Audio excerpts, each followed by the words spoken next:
Hello everyone. Today we will discuss about the NEET 2021 cutoff. NEET 2021 में क्या cut off रहने वाली है, कहाँ तक कट ऑफ जा सकती है, इसके बारे में आज बात करेंगे। उससे पहले जान लेते हैं कि कट ऑफ होती क्या है। कट ऑफ मतलब कितने नंबर पर आपको MBBS की सीट्स मिलेगी, कितने मार्क्स आने चाहिए आपकी MBBS की सीट लेने के लिए, या कोई भी सीट लेने के लिए आपको कितने मार्क्स की जरूरत है।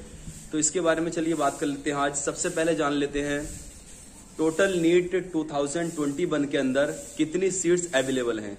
तो इसमें देख लेते हैं जो टोटल सीट्स MBBS के लिए अवेलेबल हैं 83,075 सीट्स टोटल अवेलेबल हैं, जिसमें गवर्नमेंट प्लस प्राइवेट ये दोनों ही कंबाइन है। 83,075 सीट्स जो हैं कि गवर्नमेंट एंड प्राइवेट हैं।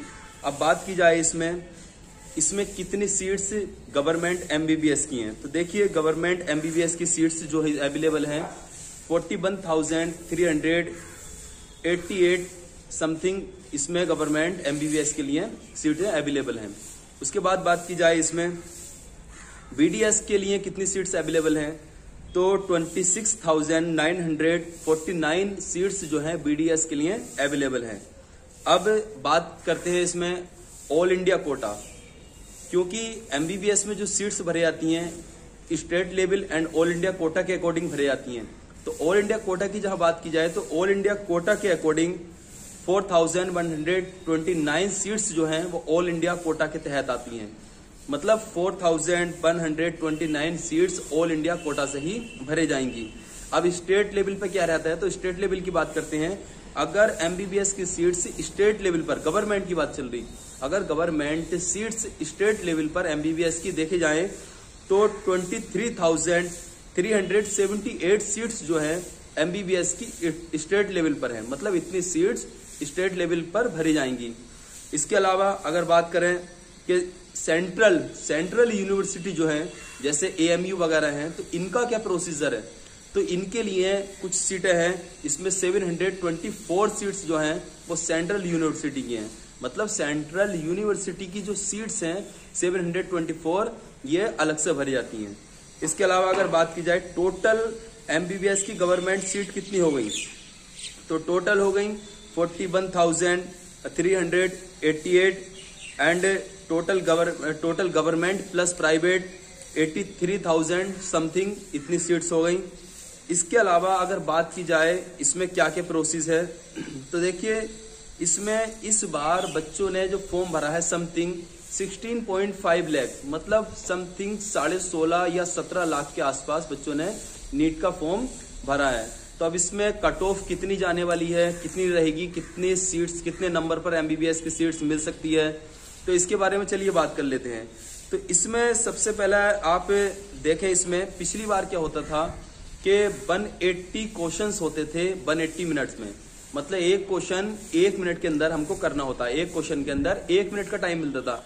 इस साल जो पिछली प्रोसेस रहता था वो 180 क्वेश्चन 180 मिनट्स में करने होते थे, लेकिन इस साल का जो प्रोसीजर है वो थोड़ा चेंज है, क्योंकि क्वेश्चन इस बार 200 रहेंगे। हालांकि करने 180 ही है, लेकिन उनको पढ़ने में भी टाइमिंग लगेगा। तो जो हमारा टाइम वेस्ट होगा उसके अकॉर्डिंग हमको 1 मिनट एक क्वेश्चन में नहीं मिल रहा। पिछली बार क्या होता था 180 क्वेश्चन होते थे और 180 मिनट्स में होते थे, तो पर क्वेश्चन में पर मिनट हमको मिल जाता था। अब प्रोसेस आगे रहना क्या है, तो इसमें आप देख लें कि फिर इसके अकॉर्डिंग जो क्वेश्चन है 180 की जगह जो 200 क्वेश्चन है, तो इसके अकॉर्डिंग कट ऑफ क्या रहने वाली है। लेकिन कट ऑफ के भी 2 प्रोसेस है, क्योंकि जो सुनने में आ रहा है कि एग्जाम पोस्टपोन हो सकता है, तो उसके तहत कट ऑफ क्या रहेगी। अगर एग्जाम पोस्टपोन नहीं होता है तब कट ऑफ क्या रहेगी। तो सबसे पहले देख लेते हैं, अगर एग्जाम पोस्टपोन नहीं होता है तब की कट ऑफ क्या रह सकती है। देखिए ये कट ऑफ अपने पिछले जितने भी आंकड़े हैं उनके अकॉर्डिंग निकाली गई है। बिल्कुल एक्यूरेट कहना बिल्कुल ठीक नहीं होगा, लेकिन काफी हद तक ये ठीक रहेगी।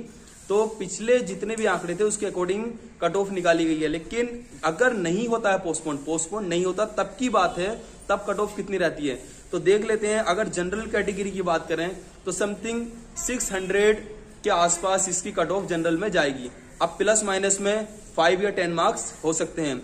इसके अलावा अगर बात की जाए ओबीसी की, तो ओबीसी का कोई ज्यादा पीछे नहीं रहता है, लेकिन इसमें फिर भी 590 के समथिंग प्लस माइनस 510 हो सकता है। उसके अलावा बात की जाए एससी में, तो एससी में कितनी कट ऑफ रहने वाली है, तो एससी में 510 प्लस माइनस में कट ऑफ रहने वाली है।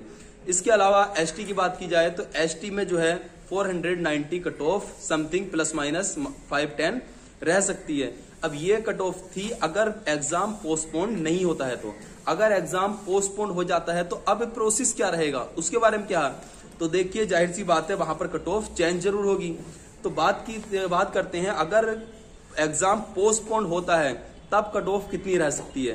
तो देखिए अगर एग्जाम पोस्टपोन होता है तब कट ऑफ जो जनरल की रहने वाली है वो 620 के आसपास समथिंग रहने वाली है। एंड ओबीसी की बात करें तो ओबीसी में कट ऑफ 615 के समथिंग रहने वाली है। एंड बात की जाए एससी की, तो एससी में कट ऑफ 525 के समथिंग रहने वाली है। एंड एसटी की बात की जाए तो एसटी में 500 के आसपास कट ऑफ रहने वाली है, लेकिन इसमें प्लस माइनस 510 का कुछ उतार चढ़ाव हो सकता है। तो ये सारा प्रोसेस था कि कट ऑफ का सिस्टम कितने नंबर पर एमबीबीएस की सीट हमको अलॉट हो जाएगी। तो ये सारा प्रोसेस था, आप इसको समझ लीजिए। और इसमें कट ऑफ में थोड़ा चेंजिंग आ सकती है क्योंकि ये कट ऑफ पिछले आंकड़ों के अकॉर्डिंग है। आज के लिए इतना ही काफी। Thank you.